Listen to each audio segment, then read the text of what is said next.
1, 2, 3, come on!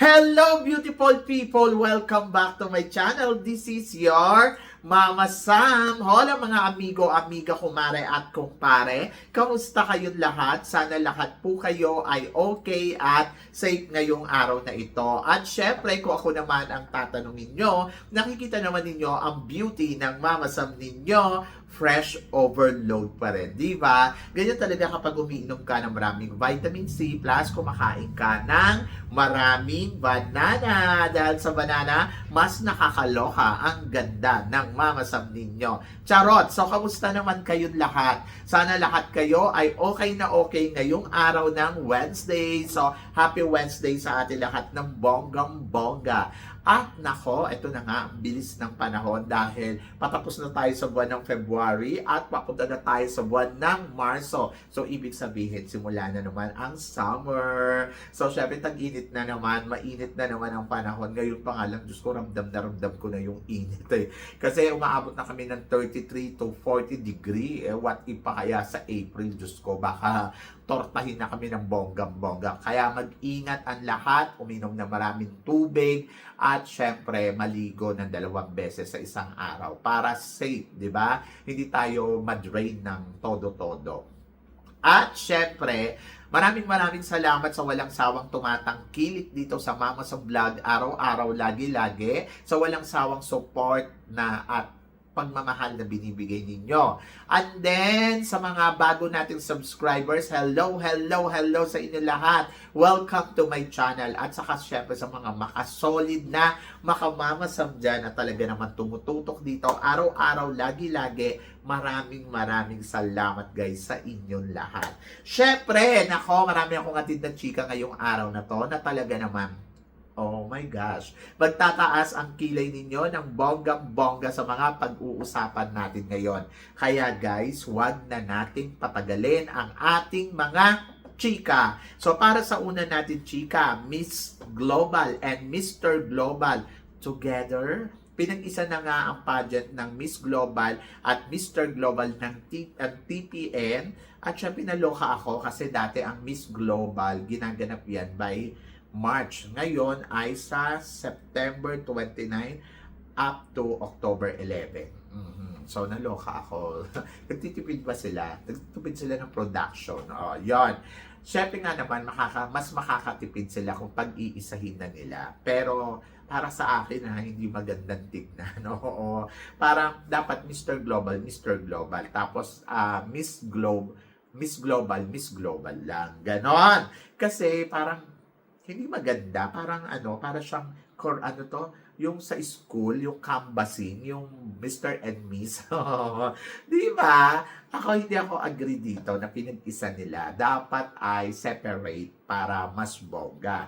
And then, ayun, looking forward ako kung ano nga bang magiging eksena niyan. Kung katulad ba siya ng Miss Supranational na halimbawa mauuna muna yung sa babae, tapos susunod yung sa lalaki, or together silang ipopromote. Kung together silang ipopromote, sa totoo lang hindi maganda.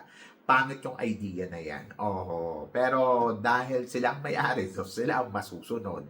Dapat separated pa din. Separated yung boys, separated yung girls. Alam ko na nagtitipid sila, pero hindi naman kailangan magtipid ng ganitong kabongga. So, dapat,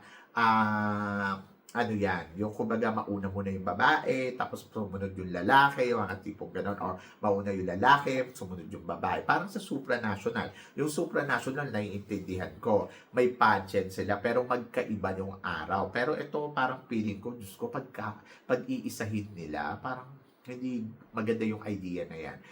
Hay nako, but tignan muna natin, bigyan muna natin sila ng chance na maipakita sa atin at mapaliwanag to ng bonggang-bongga. And let's see, sa September 29, kung magugustuhan nga ba ninyo ang magiging laban na together, Mr. and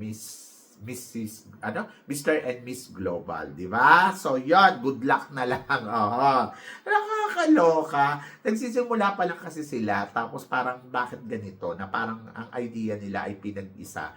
So, alam ko mas makakatipid sila, pero parang feeling ko hindi maganda yung idea nila.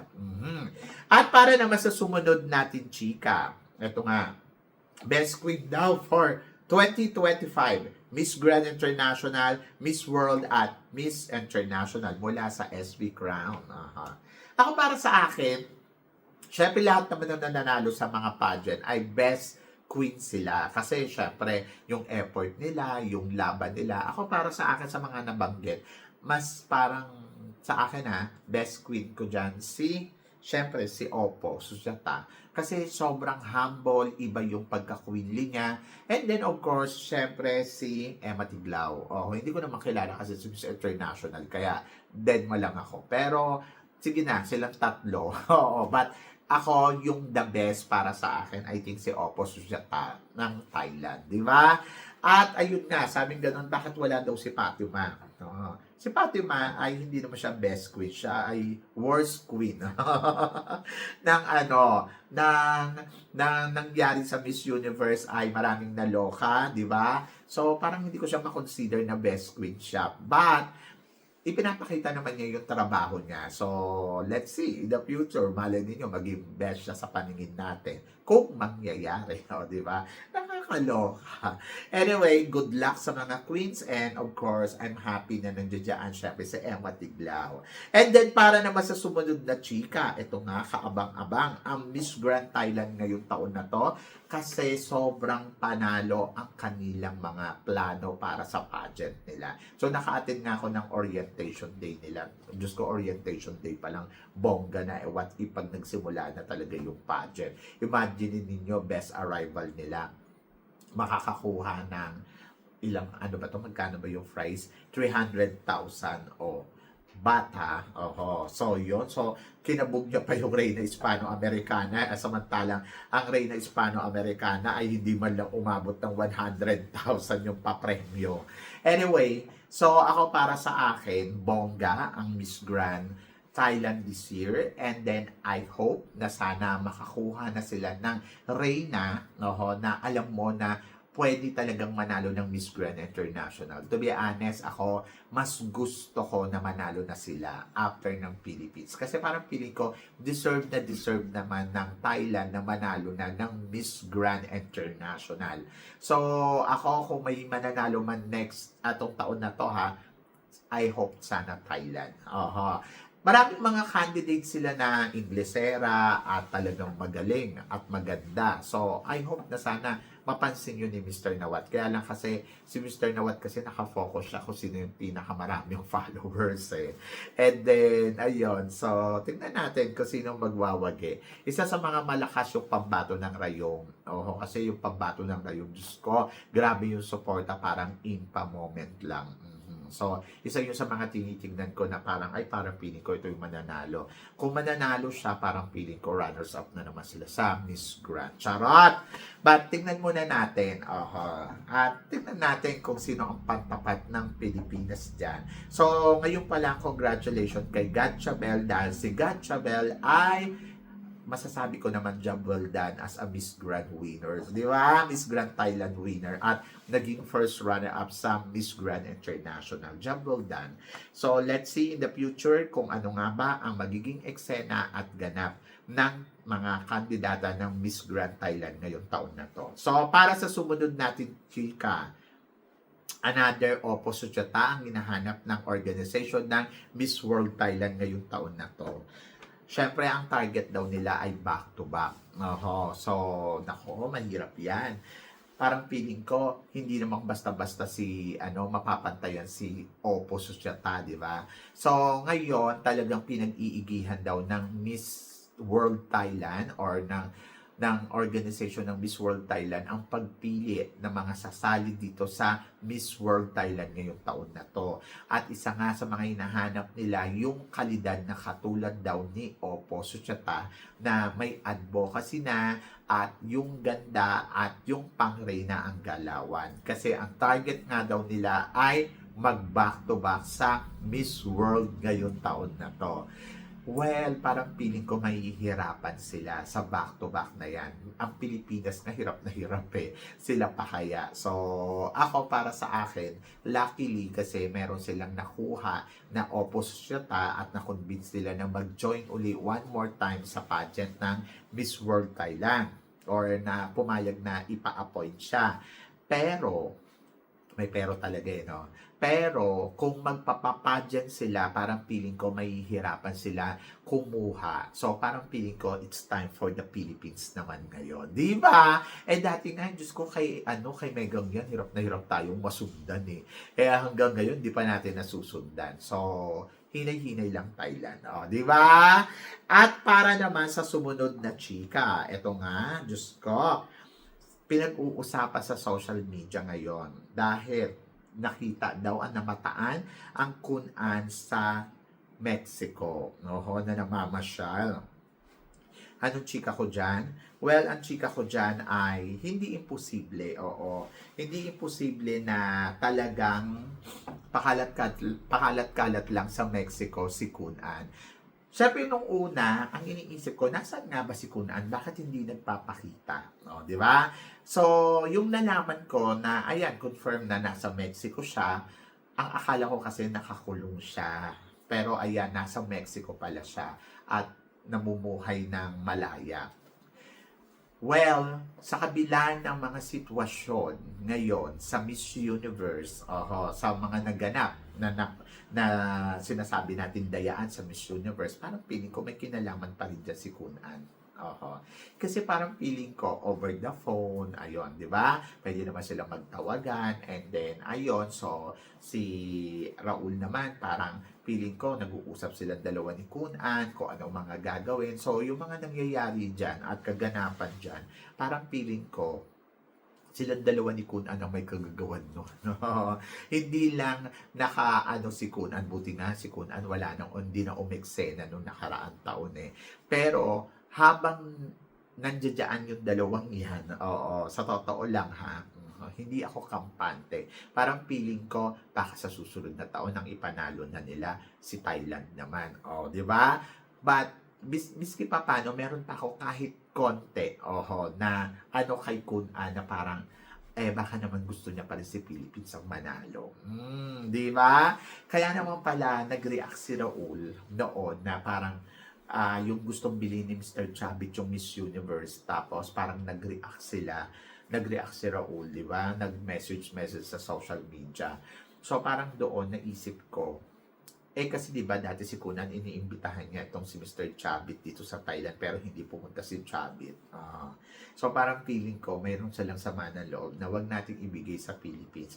Pero sa pagtanggi, sa mga nangyayari, tingin ba natin maaapektuhan ang laban ng Miss Philippines? Feeling ko hindi. Kasi parang katulad nga niya, syempre, iba naman yung target nila Mama J, di ba? Ang target nila Mama J ay makapagpadala ng kandidata. At saka nandiyan naman si Miss O sa organization. So, parang feeling ko, papansinin pa rin nila ang pambato ng Pilipinas. So, let's see in the future kung ano ang mangyayari sa Miss Universe. Sa ngayon, ang alam ko, ang Miss Universe ay nasa New York base. Kasi, doon naman daw talaga galing ang Miss Universe at hindi nila pinayagan na ang maghawak nito ay Mexico.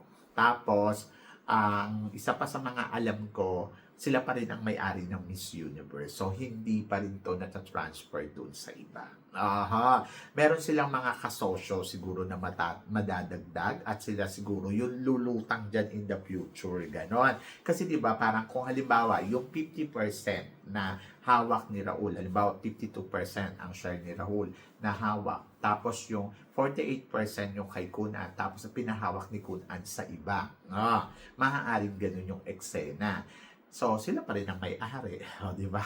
So, medyo nakakaloka. Pero, let's see in the future kung ano magiging ganap at ano nga ba ang mangyayari sa Miss Universe. Ako naman, wala naman akong dyan eh. Wala naman akong problema sa kanila. Basta, ang gusto ko lang, ayusin lang nila yung pagpili. Yung tipong makukonvince ang lahat doon sa pinili nila na manalo ng Miss Universe. Hindi yung gusto lang nila, di ba? So, sana fair lang. Hindi yung parang nakikita mo na alam yan. Diyos ko, ginawa nyo pa. Pinanalo pa ninyo ng bonggang-bongga. Doon lang medyo nakakainis. Pero sa kabilang banda, kung sila man ang may-ari niyan at kung ano man yung ginagawa nila dyan, wala naman akong pakialam. Ang gusto ko lang sana maging maayos lang yung takbo ng Miss Universe ngayong taon na to. At makonvince tayo na alam mo yon na nakikita natin na ay, ito talaga yung panalo. Diba? So yun, parang bumalik yung tiwala. Ganon. At para naman sa sumunod na chika, eto nga, after lumaban ng Miss, tawag dito, ng Reyna Hispano-Americana, kinukonvince na lahat na mag-join daw sa Miss Grand All-Star. Ang pambato natin na si, di ba, katatapos lang si Bea Maclilan.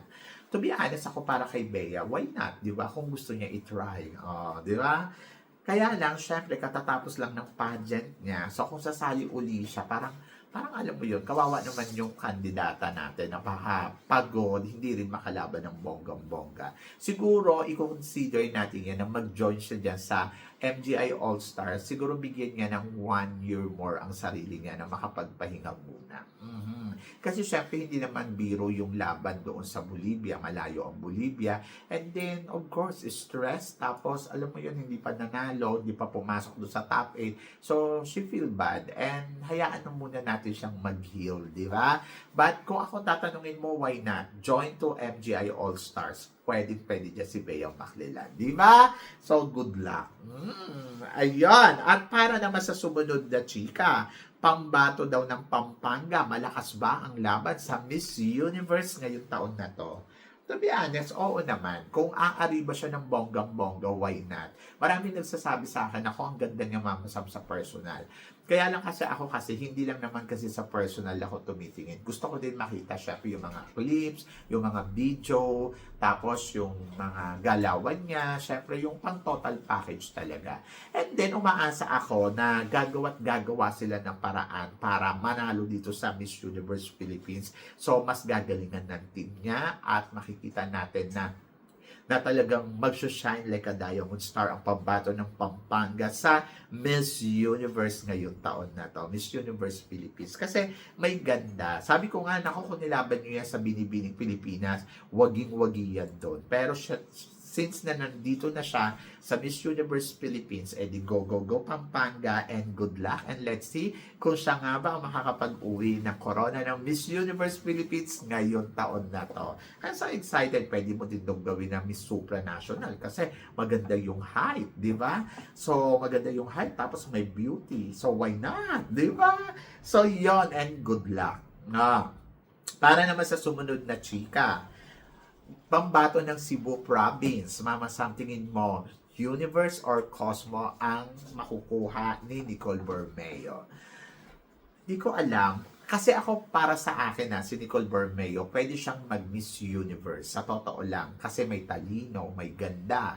At alam natin kung paano ito gumalaw. So, pwede talaga siyang mag-Miss Universe. Pero, pwede din siyang ilagay sa Miss Cosmo. So, hindi ako magugulat kung Cosmo ang makuha niya dito. Kasi sa Cosmo, kailangan din magaling ka din kumuda at kailangan may ganda ka din. And I think yung package niya, yes, pasok para sa Miss Cosmo. At kung sakaling si Nicole Bermeo ang ilalaban mo ng Miss Cosmo, possible din manalo to sa Miss Cosmo. Ang tanong, tatanggapin ba ni Nicole Bermeo kung sakali? Parang feeling ko yes, no? At magandang package kasi after ni Chelsea Fernandez, parang feeling ko it's a perfect na ilagay natin sa Cosmo si Nicole Bermeo para makuha natin yung corona. Lalo na sinabi ng Cosmo organization na gusto ko katulad ni Chelsea Fernandez. And Chelsea Fernandez, she's from Binibining, Pilipinas. Same with Nicole Bermeo. And then I think Nicole Bermeo, I think yung character pasok na pasok para sa Miss Cosmo. And let's see kung makukuha niya ang Miss Universe or Cosmo ngayong taon na to. So, I'm so excited for her. But, laban, Nicole, kaya mo yan. So, yon. So, kayo guys, ano guys ang masasabi ninyo dito sa mga pinag-uusapan natin ngayon? So, please comment below para at least malaman ko naman kung ano naman ang chika mo dito sa mga tinatalakay natin. Syempre, maraming salamat sa inyong lahat sa support at pagmamahal na binibigay ninyo syempre dito sa channel ko. At sa mga hindi pa nakaka-subscribe, please don't forget to click like and subscribe my channel at i-click nyo na rin po ang notification bell to more updated syempre sa aking mga chika. Sabi ng ganon, always keep smiling and laban lang. So guys, hanggang dito na lang, hanggang sa muli nating chikahan. See you tomorrow. Thank you guys.